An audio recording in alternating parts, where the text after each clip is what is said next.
Красота срещу смисъл. Истината, която никой не ти казва, когато натискаш бутона запис. Знаеш ли кое е по-страшно от това да не изглеждаш перфектно на камера?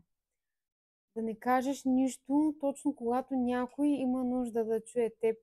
Да не се покажеш, защото чакаш по-добра визия, по-добър микрофон, по-добро излъчване, а междувременно твоето послание стои затворено, а ти невидим.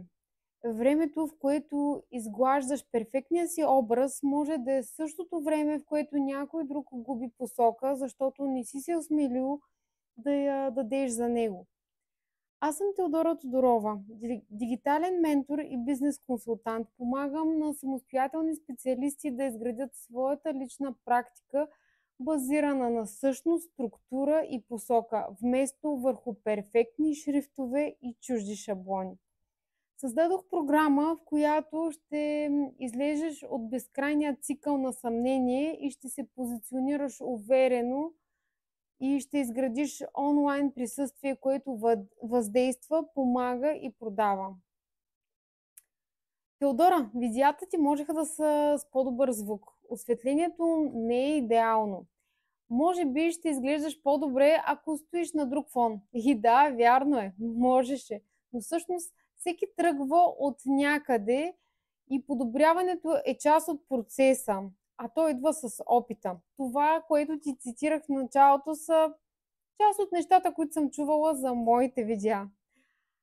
Аз имам какво точно да кажа точно сега, а не когато си взема нова камера или след като запиша 3 пъти дадено видео и го редактирам още 6.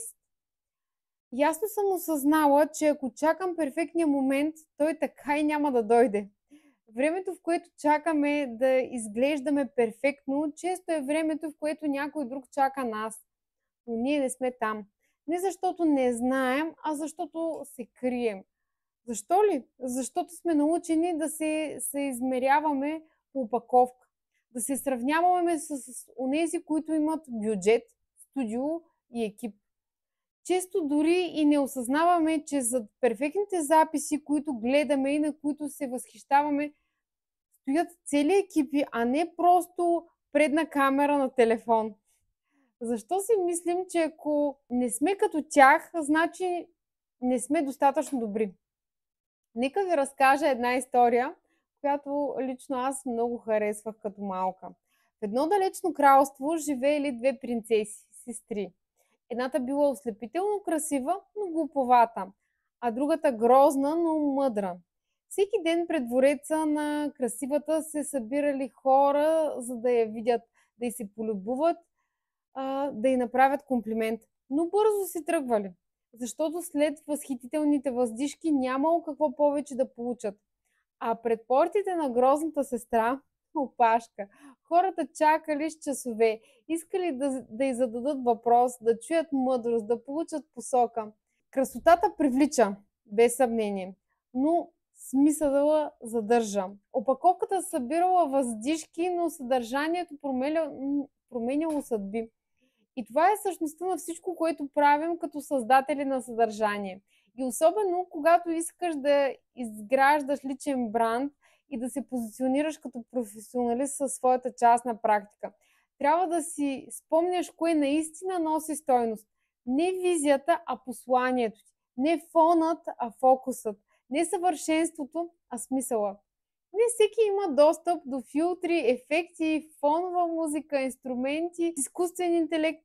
Можеш да си създадеш образ за 5 минути, но можеш ли да дадеш смисъл?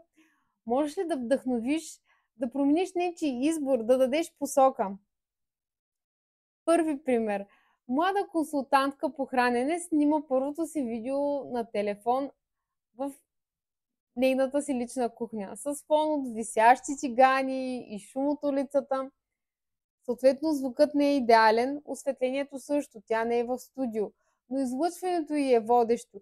И някой ще се припознае, ще й пише, ще работи с нея и ще постигне резултат, след което ще я препоръча, не защото тя е перфектна, а защото е истинска.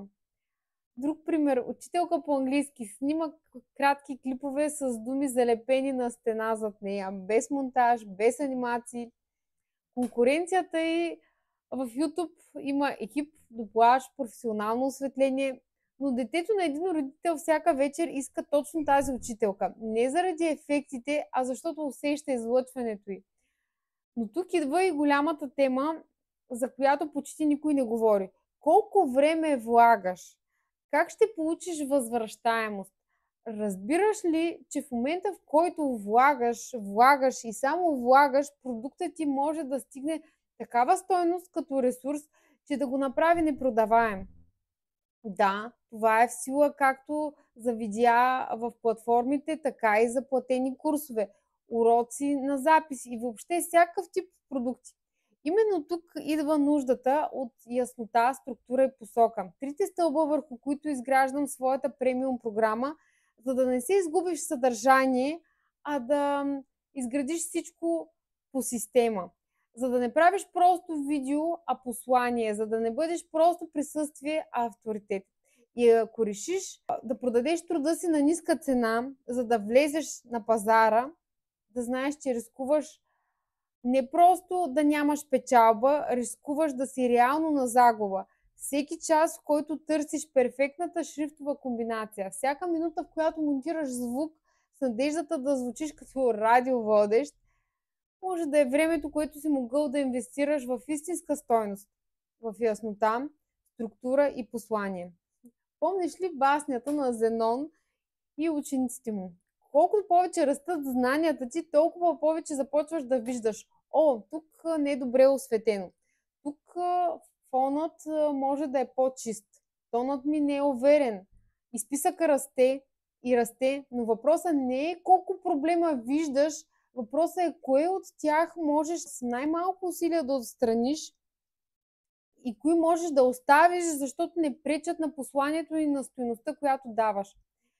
Къде да насочиш вниманието си, за да има най-голяма стойност с най-малка загуба?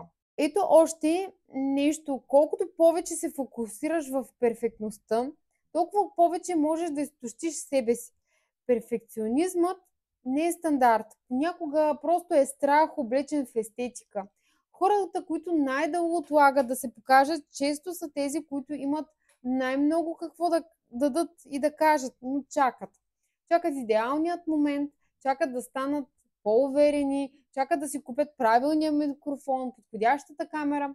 А истината е, че стойността ти не идва от техниката, идва от теб самия. Момиче, което примерно е преживяло токсична връзка, има какво да сподели, може да помогне на други жени, но си казвам, няма да ме вземат на сериозно, нямам техника, нямам подходящо място за запис. И така месец след месец видео няма, съдържание няма, а помощ за други, които са в нейното положение също. Затова, ако гледаш това видео и усещаш, че става дума за теб, не си сам, не си закъснял, но не чакай повече. Вместо да се тревожиш как изглеждаш, попитай се какво ще получи човекът, който ме гледа. Ще му помогна ли? Красотата привлича, несъмнено, но смисълът задържа. Опаковката прави първо впечатление, но стойността изгражда доверие. Външното вдъхновява, но вътрешното преобразява. И точно тук започва твоето позициониране. Не просто като създател на съдържание, а като професионалист със стойност, който знае цената на труда си, който е избрал да бъде свободен, който изгражда, а не просто публикува. Именно за това съществува моята рубрика "Зад кулисите". Тя не е за визуални трикове, нито за декори и светлини схеми. Тя не е за интериор или визия, не е за тон, режисура или професионално видеозаснемане. Тя е за нещо друго. За онова, което повечето хора пропускат, докато се опитват да изглеждат добре. Зад кулисите е за онзи въпрос: въздействаш ли? Убедителен ли си с думите си? Носиш ли стойност? Как можеш да се позиционираш стабилно пред своята аудитория? Не като лъскава кукла в картонена опаковка, а като истински специалист с експертиза. Като самостоятелен предприемач, който не се състезава с червило и екстеншън, а прави нужното, за да бъде чут, за да бъде разпознат и да генерира печалба. Защото моята мисия е точно тази, да те върна при същността ти, да ти помогна да създадеш своята структура и да тръгнеш с посока към личният си бранд, към устойчива практика, към достоен живот. Не дизайнът продава концепцията, продава структурата на съдържанието, продава посланието, това, което остава, когато спрат музиката, когато спрат лайковете и когато алгоритмите се променят. Тази рубрика не показва студийно съвършенство, показва вътрешно съгласуване, показва сила, облечена в автентичност, показва как да бъдеш въздействащ, дори без да бъдеш съвършен. Така че не отлагай, не шлифовай безкрайно, не се опитвай да си като онези, защото твоето лице, твоят глас, твоето минало са твоят ресурс. Никой не може да бъде по-добре теб от теб самият. Бъди като мъдрата принцеса от приказката. Не най-красивият в очите на хората, а онзи, от чиито думи се нуждаят. Ако това видео ти е харесало, последвай ме в социалните мрежи и се абонирай за моя канал в YouTube.